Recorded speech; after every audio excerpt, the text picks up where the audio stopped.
అభినయ్ నా మాటిని 4 రోజులు బతకాలనుకుంటా నుంచి వెళ్ళిపో. 4 రోజులు కాదు కానీ ఒక రోజు బతికినా చాలు మగాడిలాగా. నీలాగా ఆడంగోడ్లాగా నేను ఒక రోజులు బతకాల్సిన పని లేదు. నువ్వు ఎవరు ఆడింగ్లోడు నువ్వు చంపుతాన్నావు కదా. ఎవరు ఆడింగ్లోడు సుపారీ చేస్తా. నేనేంటో తెలుసా? నువ్వేంటో మీ అమ్మని అడిగి చెప్తుంది కానీ నేను వీడియో కాల్ చేస్తాను. నా ఫేస్ చూపిస్తావరా? వణుకుతారు.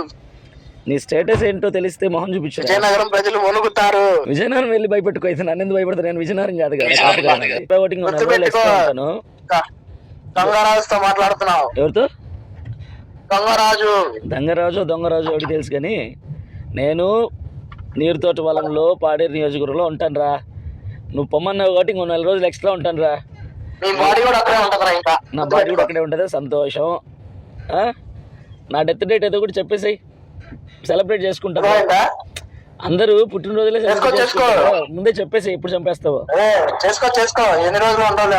ఇదంతా చూస్తుంటే అవతలోడు ఎవడో పెద్ద మాఫియాడాను, ఈ మొండమోపుగాడు అసలు ఆయన ఆకుముక్కలాగా తీసి పాడేసాడు, అసలు కేర్ చేయలేదు అన్నట్టుగా ఉంది కదా.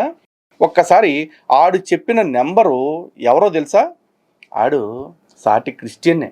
ఆడి పేరు సిరిపురపు హృదయరాజు అట. సివేరి. ఆడుండేది అక్కడ గుంటూరు దగ్గర ఉండే సంగం జాగర్లమూడి అనే ఊరు. విచిత్రంగా ఆడిని సంపటానికి వచ్చాడు, సంపటానికి బెదిరించాడు అన్న విషయాన్ని ఈడంతా పబ్లిక్గా ఎక్స్పోజ్ చేస్తే, ఆడి నెంబర్ని ఈడు డైరెక్ట్గా వీడియోల్లో పెట్టేస్తే, ఆ సంగం జాగర్లమూడిలో ఉండున్న సిరిపురపు హృదయరాజు అనేవాడు కనీసం వీడి మీద పోలీస్ కంప్లైంట్ కూడా ఇవ్వాల. ఎందుకంటే వీళ్ళిద్దరూ కూడబలుక్కుని చేసిన డ్రామా. అయితే పైగా విజయనగరంలో ఉంటున్నానని చెప్తూ గుంటూరు నుంచి ఫోన్ చేసి ఆడు బెదిరిస్తూ ఉన్నాడు. ఈడు నేను పాడేరులో ఉన్నానంట పాడి కట్టించుకోవడానికి రెడీగా ఉన్నోడిలాగా బిల్డప్లు ఇచ్చాడు.